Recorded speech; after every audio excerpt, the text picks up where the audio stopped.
Well, hello there, and welcome back to CTville. It is year 23. CTville is doing quite well. And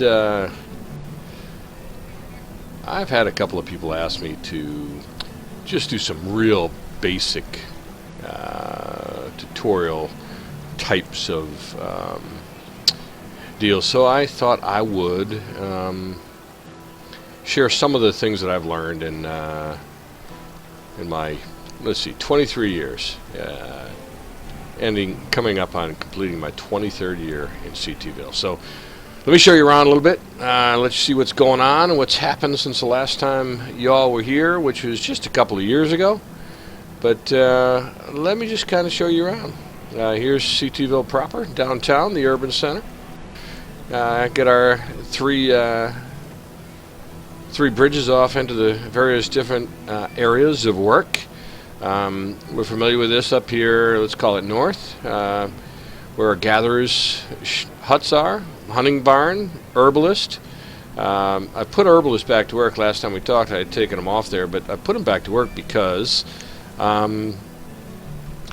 herbs are a great seller in the market. So I've just taken to putting as many herbs as I can in the inventory here in the market, in the trading post, excuse me, not in the market, but in the trading post. And I got to check and see what's going on because I only have 124, and I don't, not sure why I only have 124. So I got to check that out. But anyways, so I've got all that working here on the north side of town. Built a couple of the 8 houses that I've designated for building there. Over here on the, let's see, if that's north, that would make this west. On the west side of town, you can see that I have built a couple of houses. I actually, finally, I don't know, a couple of years ago, got some seed. I had a trader that brought some seed to town. So I was able to buy, I believe I've got peppers in this field, I've got cabbage in this field, and I've got apple trees here. So I was able to buy pepper, cabbage, and apple seeds.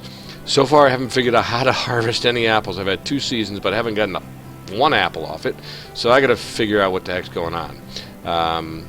But you can see in here I've got my cabbages in there and some peppers in there from last year's harvest. We're in late autumn right now, so the harvest just finished not too terribly long ago.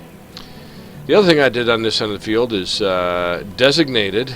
Oh, we see, what do we got here? Ooh, I bought some chestnut seeds as well, so I'll have some chestnut trees. You see they're starting to come up in this field, so the farmers started to work them. I need to put a farmer on this field, but I'll do that later. So, anyways, we're getting. Whoa, what's going on? I don't know. We're getting some production over here on the farming side of the field. You notice the other thing I did down here is I put Forester's Lodge.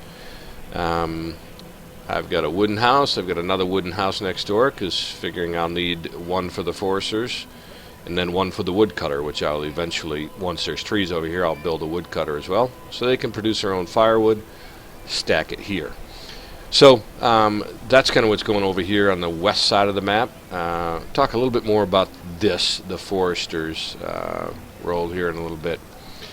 Over to the east, we've got, of course, we got the mine, which you guys have seen. I also did the same thing here, created a forester's lodge. I got a woodcutter. I've got a stockpile area. This is a wooden house for use, and then I've got a couple of wooden houses in here. So I've begun to build up a little population center over here as well. And again, over here near the mine, I put a couple of houses in. The good thing is you see the game sort of, the people in the game, the population sort of auto-corrects. So I've got 2 of my stonecutters are married, having a family, and they moved in right next door to their work. So this is a beautiful thing. You see what I can do is, again, show the paths. I think I can just click on this house. You can see where they go to work. This one, you can see they go both. One goes next door to the stonecutter, and one is a forester, so that's where they work. So that's kind of nice. They autocorrect. It makes that distance between home and work, where they go to get warm and fed, all that stuff, makes it much nicer. So I plan for a future trading post, a second trading post to go right in here. That'll bring twice as many trading ships. But again, I've got my forester here. My cemetery, as you can see, I'm getting close. I'm almost 75% full now. I have created, as you saw maybe, a second cemetery over here with just 30 graves that will begin to be populated, if you will, after this one fills. And then over here on the south side of town, we've got gatherer's hut, another hunting cabin, storage shed, and then 3 houses. Okay, so again, you can see if I do the paths here that these guys are just going right over here to the stone quarry. These guys go here, one in the hunting lodge, one is a gatherer, and then this house is a gatherer. So they move themselves around just to make it convenient to get to work, so that's really cool.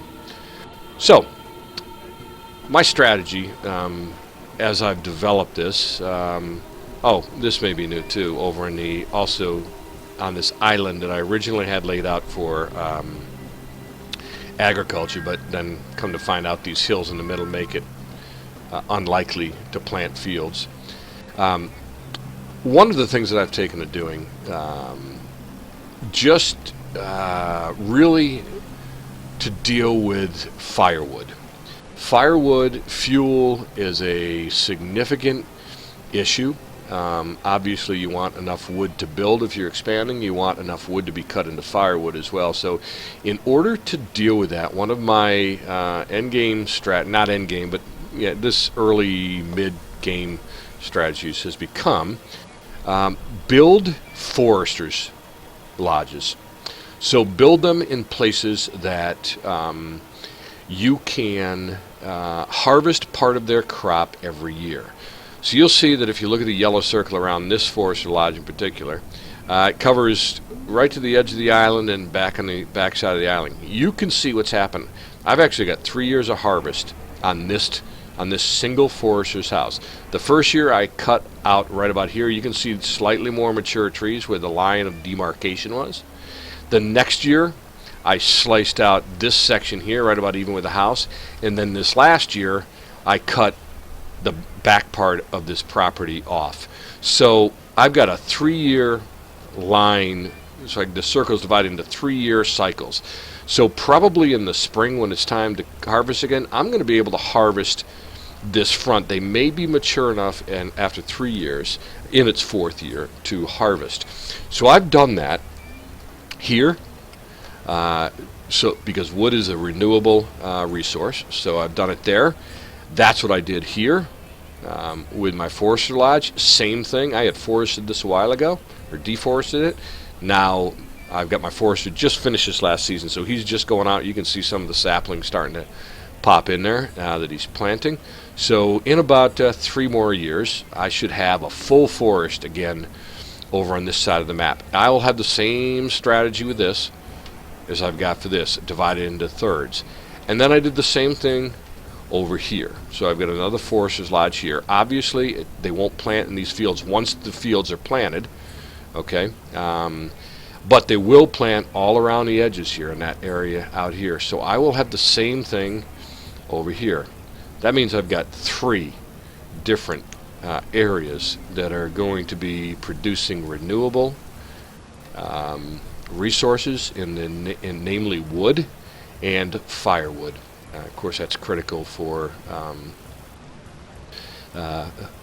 fuel, particularly during the winter. I'm getting ready to get into the winter here, and you can see that I've got logs 300 stored. I've got firewood somewhere. There it is, 689 stored which right now is just about enough. You can see my population since last time you came in has increased significantly. I got 45 adults, 12 students, and 11 children.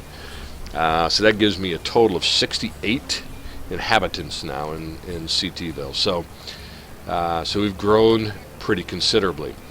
One of the things I've noticed is that this large area here for stockpiles is very rarely used, since most of my resources are out around town now.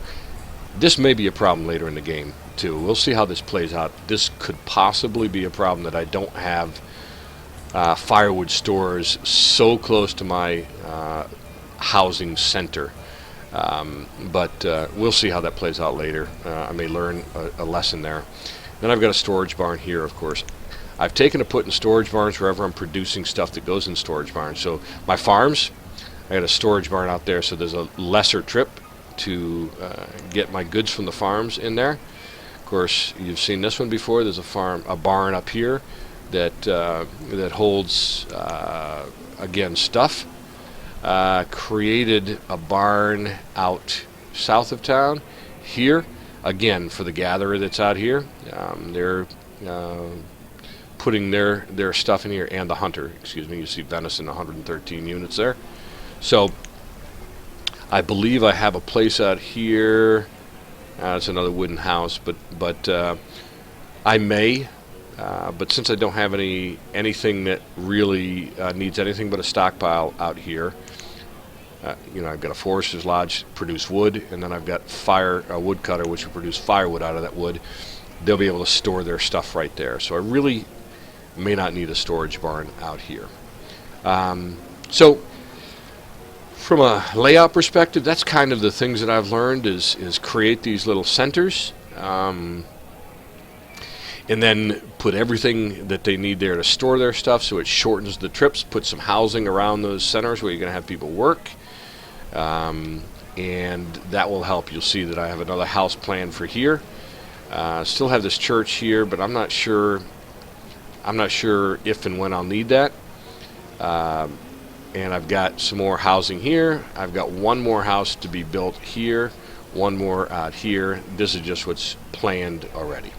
So that's kind of the layout and what's happened. You see that in order to cut down on travel time, I did build another bridge between this little area and the mines. So that was something I built last summer. If you haven't noticed, I have paused the game while I do this. Just talk to you about this. So let me show you something else here. These are the two windows that I kept open all the time when until I built the town hall. Now the town hall comes with its own window. Let me move this down off of my logo there so you can see everything. So I now just keep this window open. It tells me basically everything I need and even more. It tells me, again, it doesn't tell me the temperature. I don't think, I've never seen the temperature, but it does tell me what the season is, what year I'm in, how many homes I have, and then how many families. So you can see I've got 7 more homes than I have families. So I try to keep my homes, this is a little excessive right now, but I try to keep my homes 2 or 3 ahead of what I have for families, just to ensure that the citizens keep growing. Again, so you have 68. 99% of my people are clothed, which is good. And 100% of my people is now educated, which means every single person who's alive grew up and went to school in this little schoolhouse right here. So that's nice, because when they're smart, when they're educated, they grow more. So that's the overview kind of look. To production, this tells me where I can set my limits on the things we produce, and then our current inventory, what we've got in there for those certain things. This tells you the amount you've used. I believe that's the amount you've used this season, and the amount you've produced this season. This is a really cool window, because you can see that I produced 352 right now. 373 is what I have, what I've used. So you can see that my production of logs is not quite up to what I've used. This also gives you a 1-year picture. I can change this too to say, let's see what it's looked like for 5 years. So you can see what I've produced in all of these areas, as well as what I've used over the last 5 years. So you can change this look to whatever look you want to see. I usually keep it at a year just to see if my production levels are staying up, seeing if I maybe need to switch some folks around in different professions to up my ampage, if you will. So this is a really handy tool to have to look at as well. My inventory tells me just that. It's my inventory of everything that I've got. Graphs, I'm not even really going to go into it, but it does all kinds of cute graphs about first 1 year, 2 years, 25 years. You can see population is what it looks like, and everything else. So then this is something I'm eagerly awaiting on, although this comes with a mixed signal. There's this town hall allows nomads, will actually attract at some point nomads. I've had the town hall for about 10 years, haven't had my first nomad show up in town. So so I don't know that, but someday a nomad's going to show up, or some nomads are going to show up, and they're going to request citizenship in town. So I can either say yes or I can say no and send them packing, depending on what I want to do with my population. And finally, trade items. These are items that I've traded for already. Told you about that one chicken I bought once. There it is. I'm going to buy some livestock again next time I have an opportunity. I should have enough stuff in my trading post. So anyways, this is a really handy window that I keep open now all the time. Speaking of our trading post, let's see what I got in there. So you can see in your trading post, you can set limits. These are the number of these different things I want in the trading post, and then the number that I have. So the trader, and I only have one person designated as a trader right now, he will actually go and collect these resources as they're produced and bring them here and put them in the storage for the trading post. And then when a trading boat, a merchant comes to town, I can pay with these goods. Seeds are incredibly expensive. You get one lot of seeds. The good news is they're perpetual, so we reproduce our own seeds every year after that. But you can, but that's 2,500 trading units, which is a buttload of stuff to trade. Most food items are 1 unit a piece, so that would be 2,500 berries, for example, if that merchant even took berries as a trade. So, and different merchants take different trading. Some will take food, some want just clothes or tools, some want stone and firewood and logs and so on and so forth. So again, that's how the trading house works. But I was able to put together enough inventory to be able to get 4 2,500 unit trades in for seeds. So my plan with these apple trees, by the way, is to make some ale, make some apple ale for my townfolk, and to trade, because it's a great trading piece. So I think for now that's I'm gonna kill this one right now. That just kind of gives you an overview of what I've learned, and some of it may be helpful, some of it may not be helpful. I hope some of it was helpful. I will ask you again, if you found it helpful, I'd love to have a like and maybe even a comment and see what you want to see. And tell me if there's something that I can help you with specifically, and I'd be glad to do so.